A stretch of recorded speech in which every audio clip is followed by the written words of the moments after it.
and queens. This is Kanisa with another YouTube video.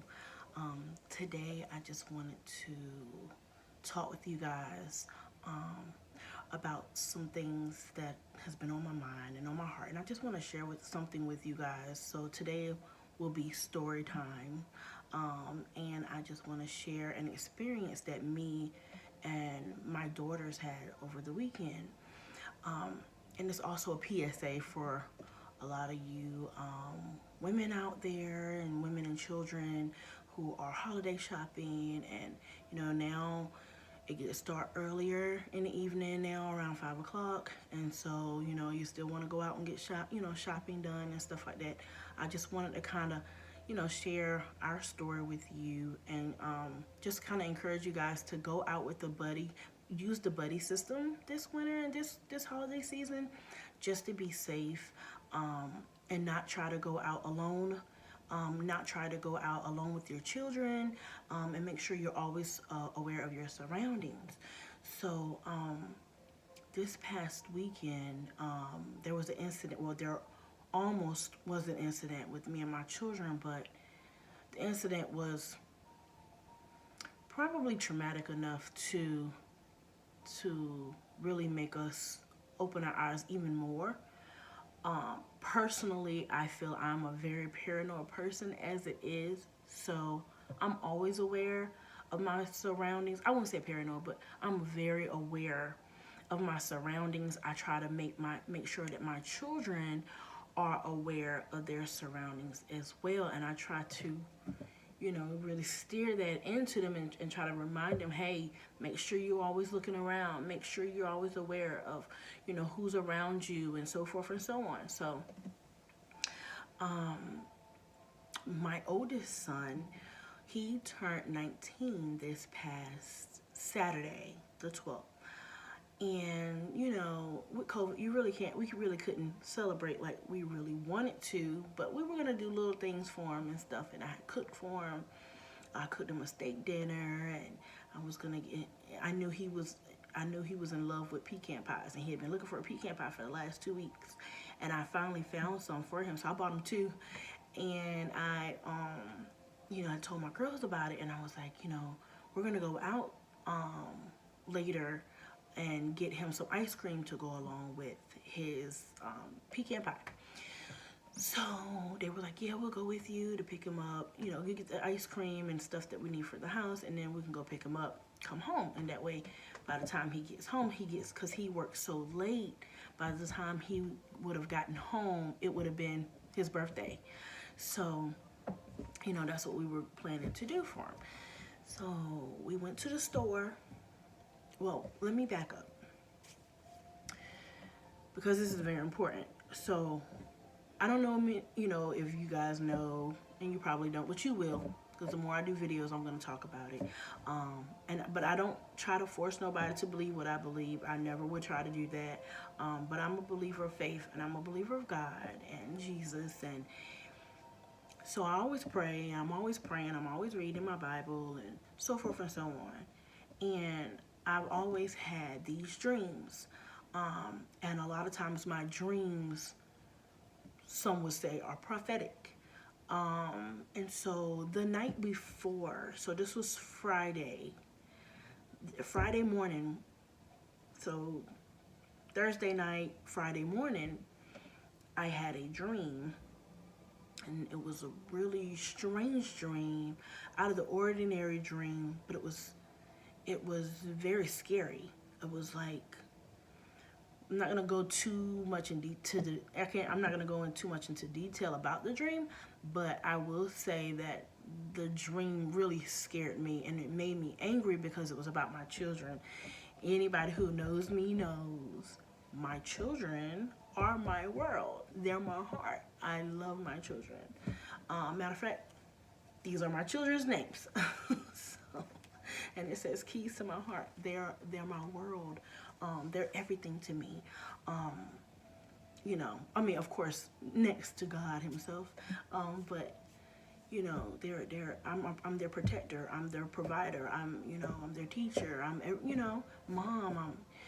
So you know. So, you know, and they're my blessings, and God given them to me. I felt like God has given them to me to protect them, to provide for them, to, you know, nourish them, to teach them. So the night before, I woke up in a terror. I was crying. I was afraid. I was scared because in my dream, someone was harming my child. I'm not gonna go too much into the details of the dream, but let's just say, in my dream, I was like making threats to the person and people around, and I was like, "You didn't help my child," you know, stuff like that. And I was really angry, and it was just, you know, it was devastating. And I woke up in like a panic, like breathing hard, and the dream was so. Have you ever had like a vivid dream that felt so real that you think that even when you, after you have awakened, you're still like, you know, you're still feeling those emotions? That's how I was. When I woke up, I was like, I looked around, and I went and I got my baby girl who was in the dream, and I just started rubbing on her. She was still asleep. I just started rubbing on her and crying and praying. I started praying. And I'm always praying, you know, God protect my kids, God protect me, you know, protect us. And so, you know, I was just like, you know, it really bothered me. So later on that day, one of the kids was talking, like that afternoon they were talking, and it was talking about their dream. And that's what sparked my remembrance of my dream. And I was like, well, I didn't go into details and tell them what happened in the dream, but I did let them know that I had a very bad dream that I still remembered and still remember to this day, and that it was about one of the children, and I said it was about somebody harming one of my children, and I said, and in the dream I got so angry that I was threatening people, and like, you know, and I said I woke up in a panic and you know, upset and crying, and I said, it bothered me, and I said, so I was like, so y'all, you know, we gotta be, I said, I don't, you know, because normally when I have a dream, I'm like, okay, God, who is this dream for? But it was my child in the dream, so I immediately assumed it was for me, which was scary. So I started praying, and I started thinking like, okay, I don't let her go anywhere, and she doesn't go to daycare, and especially not with COVID. Like, what could possibly happen? Okay, what could possibly happen, right?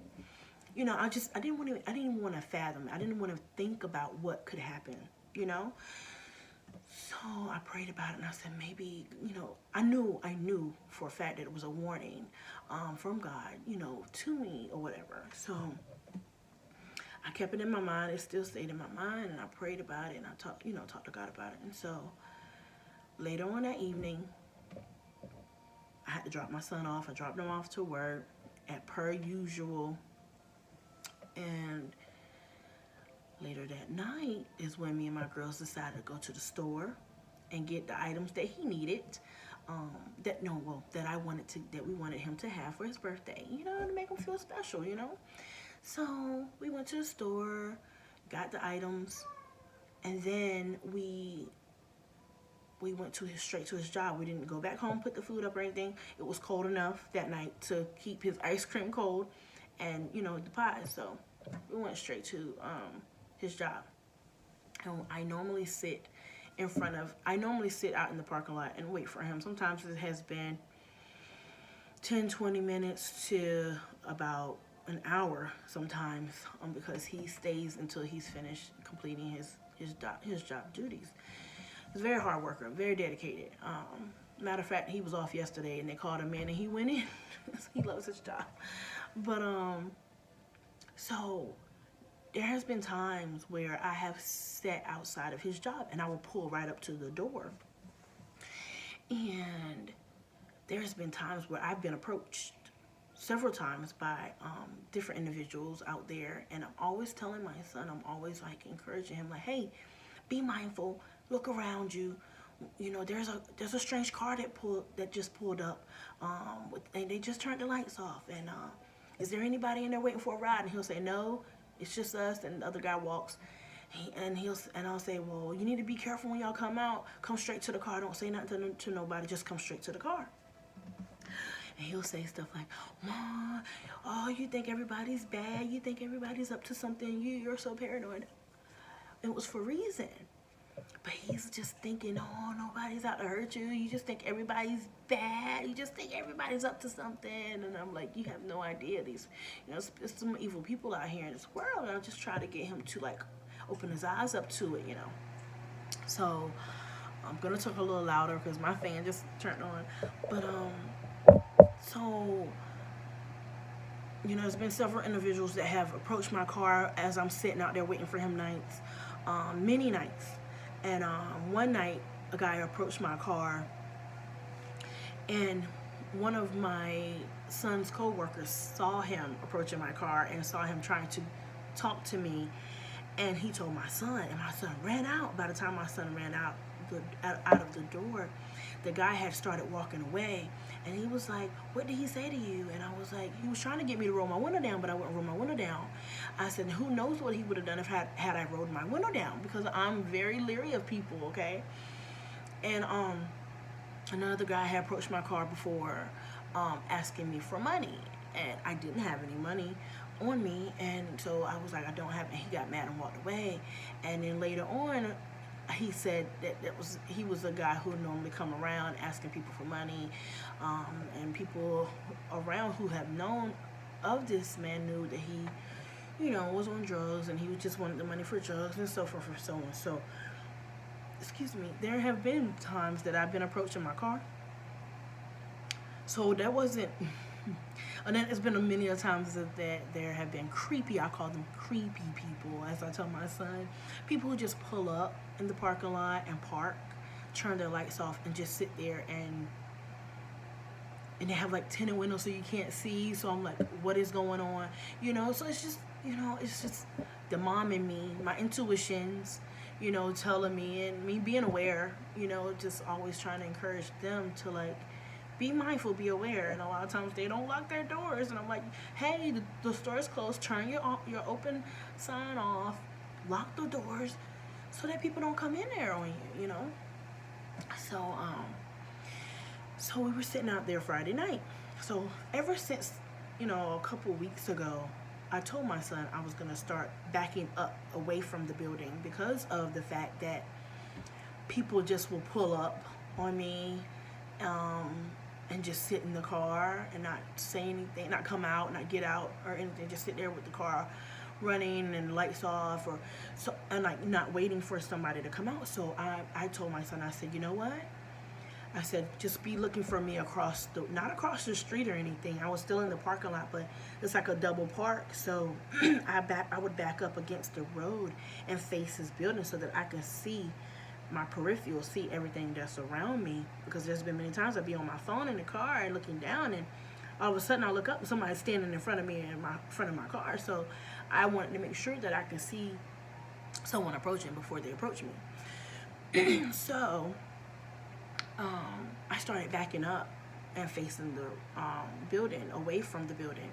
So when we pulled up Friday night, me and my girls, I backed up against the road but facing the building so that I can kind of be a ways away so that I can see what's going on around us. And so time went on, and most of his co-workers had left. The store right beside them had already closed, and they left the store. But it was never unusual for people to ride through. Okay, so that's not uncommon. So we were sitting there talking, and my baby girl had kind of got a little restless. So she had got out of her car seat and was kind of like, going back and forth between the back seat, front seat. And my oldest girl was getting a little irritated. She kept saying, Leia, sit down, sit in your seat. So we were sitting there, and this car pulled up. And I'm looking at my phone. But for me, I can look at my phone down, but I can see everything up and around me, moving. So I was like looking around, or like looking out the window or whatever, and this gray car pulled up. And it was a car full. It was at least four guys, may have been five, but it was at least four young men in the car. And they was riding by, they looked at the store, and then the driver turned and looked at me. So we both caught each other's eye, and then he stopped the car. And then he must have said something to the other people in the car, because then everyone in the car started looking at us too. So they sat there long enough for me to go, okay, something's going on. Why are they staring at us? So I was like, why are they staring at us? Why are they staring at us? And my daughter was like, who, Mom, who? Because my baby girl was kind of moving back and forth, so my other daughter couldn't see. And she was sitting like on the right side of me in the back. And baby girl was in the middle. So she was like, sit down, Leia, sit down. She was like, who, Mom? And she looked up and she said, oh yeah, why are they staring at us?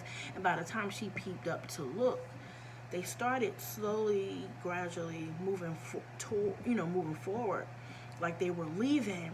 And so it baffled me so bad. I was like, what were they doing? Why were they looking at us? What was going on? And when I turned my head this way to say something to my daughter about it, because she was, kind of giving her input on what she saw and whatever, a tan van came and pulled in directly beside me. Mind you, parking lot is completely empty. There's no other cars parked in the parking lot, okay? There's a pole here with the sign of the store and a light. I park, not right beside it, but I park a parking space away from it, okay? Just enough so that I can be under that light. I'm seen, people can see me, I'm in the spotlight, and I can see around me. So after they are pulling out, the tan van comes and pulls directly beside me.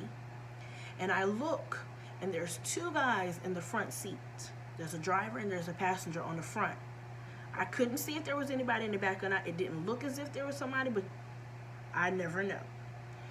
So I'm in a state of shock, because I'm still thinking about what was just happening here. The tan van pulls up beside me and my girls, and I'm sitting there like, what are they doing?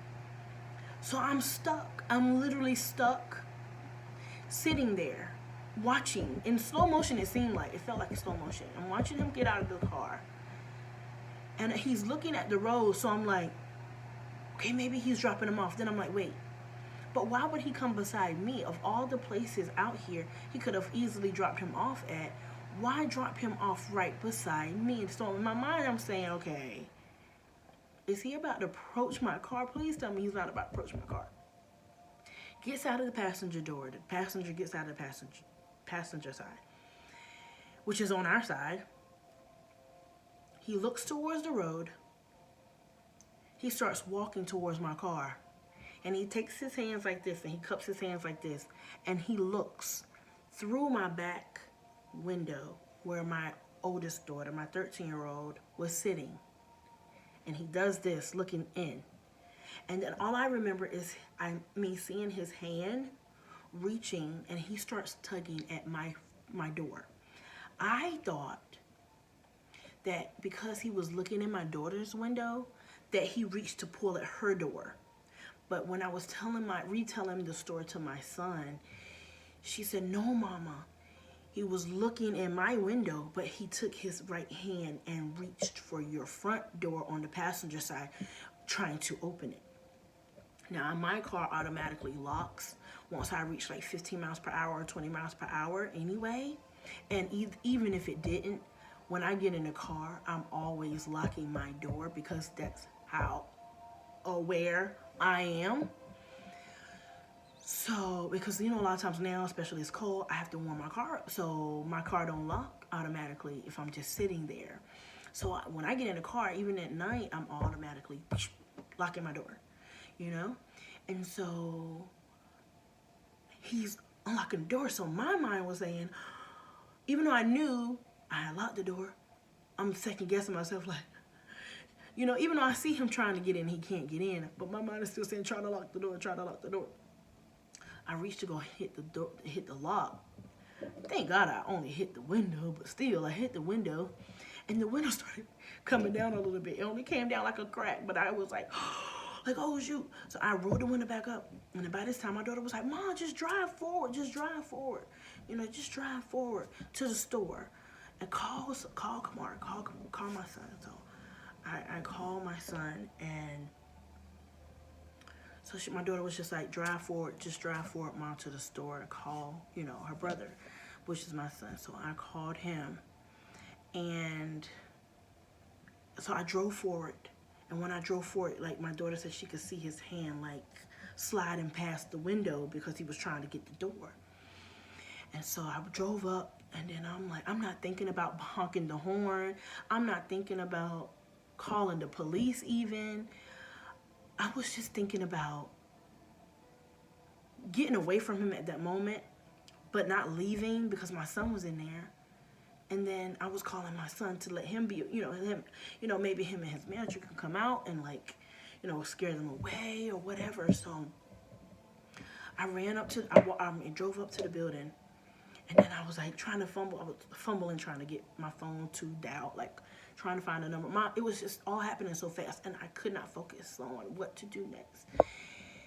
And I finally called my son, and by the time my son said hello, because normally when I call him, when I'm sitting out there, if somebody weird comes up, I'm calling and texting him like, yeah, lock the door, be careful. He'll never answer. He never calls back. He never responds to my text normally. So thank God he answered the phone. And I was just like, there's somebody else. By this time, I'm crying because I'm upset, and I'm like, somebody just opened the door, but I was like, somebody just tried to open the door. He was like, who? I was like, these guys, somebody, he just tried to open the door. I was like, it was 2 cars. It was about 6 of them. I was like, one rolled by and stopped and looked at us, and the other one pulled up, and by this time, he's running outside. And he's looking around, and he don't see anybody. But my daughter told me when I pulled up to the building, she said he got in the car, and they backed up real slow, and then they pulled off. So by the time he said hello, they were backing up. So I don't know if they had the window down and they could hear his voice because it was on my car at this point in time. It was really loud. And they pulled off.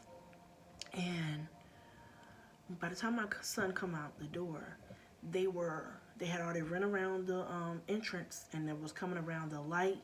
And by the time he came out, I said, that's them right there, that van at the light. And then they turned right and they pulled off. And I'm like, what if? And there's a whole bunch of what ifs started running through my mind. Like, what were they looking for? What were they trying to do? What they could have robbed, I don't know what. If they did try to rob me, let me just say this, they probably would have killed us, because I don't have money on me. I never keep money on me. So they could have been trying to kidnap my girls. They could have tried to kidnap all of us.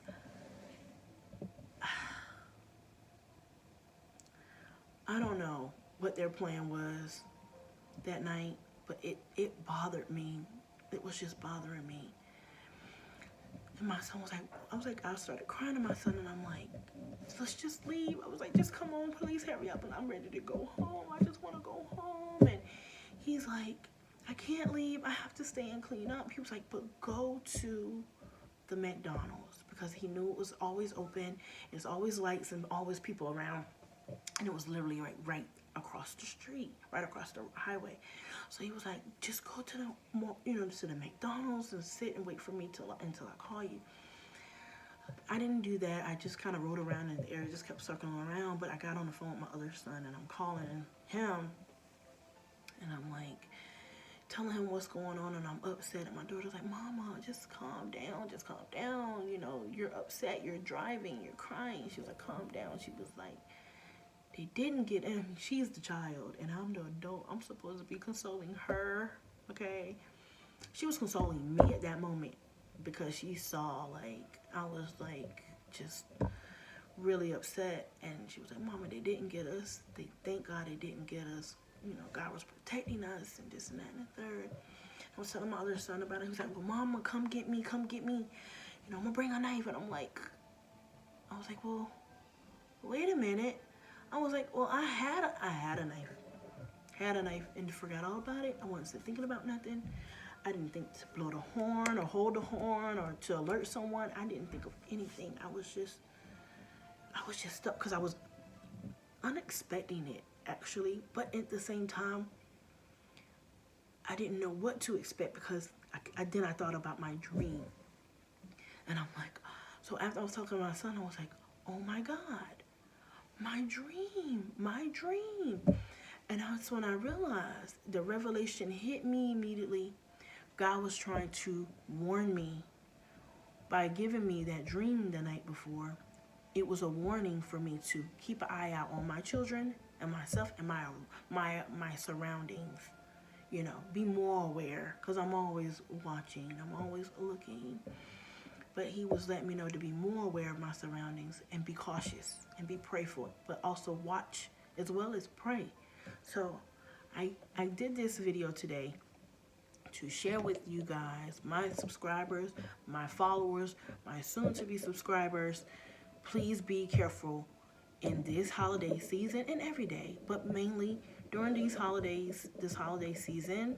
Please be careful, be watchful, be mindful, aware of your surroundings at all times. If you must go out, take a buddy with you. Use the buddy system. Call a friend. You guys meet at the location or something. I've heard about people leaving stuff on your car to try to get you to get out of your car and so that they can trap you. Do not get out of your car. Go to a local police station or somewhere. Go to someone who you trust and let them know that you're coming so that they can be aware when you get there, just in case you're being followed. But do not go home. Do not go to your home. Do not go to your try not to go to your workplace. Try not to get out of the car alone. If you're out and about with your children, please try to go before 5, because you know now in Eastern time it gets dark around 4:35. So please go out early. And if you can't do your shopping, if you must go out, please take a buddy with you. Take someone who can help you, or you know, you guys can kind of like work as a team on surviving, you know, protecting each other. But try not to go out after 5 o'clock. Try not to go out, especially if you're alone, women. If you're alone and if you have your children with you, try not to go out later than, just let it wait till tomorrow, please.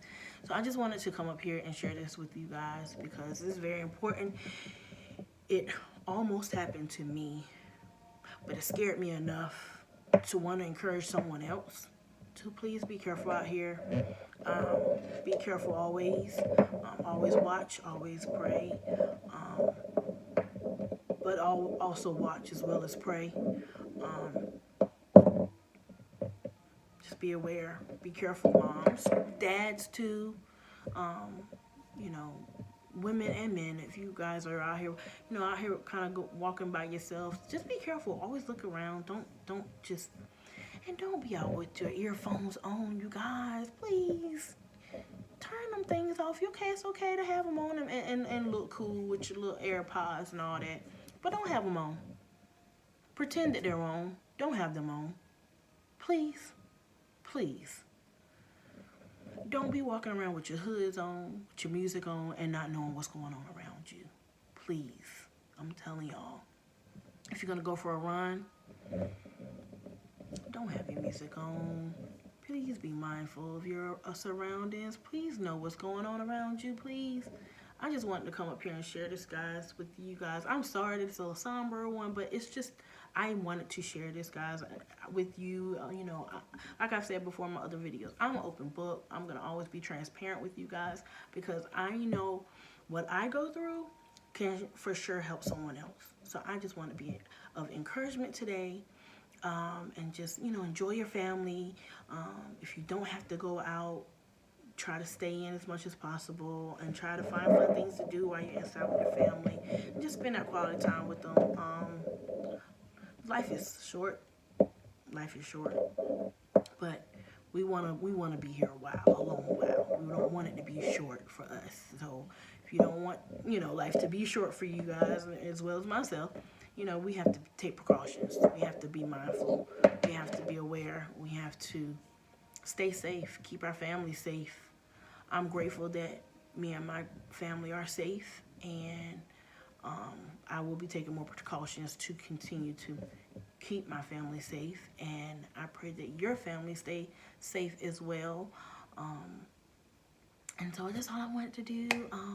I'm going to be dropping more videos as well, but I just wanted to come and do this video first and foremost because it's been on my heart and it's been on my mind ever since it happened. And I just wanted to share that with you guys. Just be mindful, be careful. Please, please, please don't go out alone. Don't go out alone. If something doesn't feel right, 9 times out of the 10 it's not. And stick with your intuitions on that. Be careful, be mindful. Don't be somewhere alone, and if you feel unsafe, go home, get away from there, go somewhere else in a well-lit area where there's more people.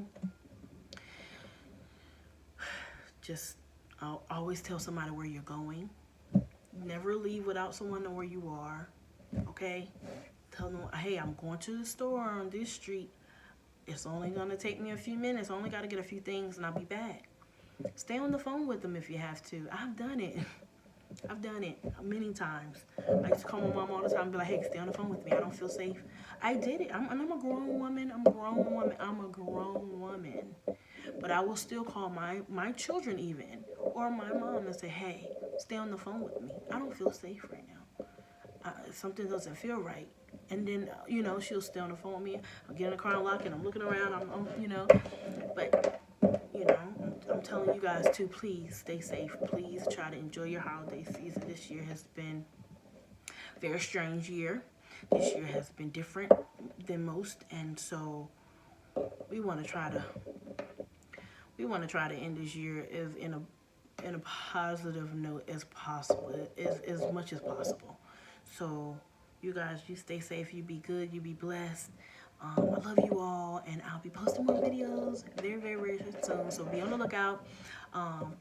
Like, comment down below, subscribe if there's been any if any of you guys have ever been through that, or someone who's ever been through anything like that, comment down below, share, share, because it can help someone.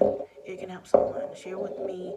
Also, subscribe to my channel and click the notification bell so that you can get more, you will be able to see more content and notifications when other videos are dropped.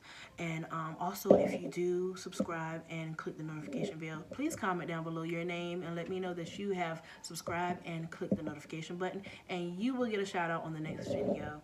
Thank you guys for listening. I love you all, and I'll see you soon. Bye.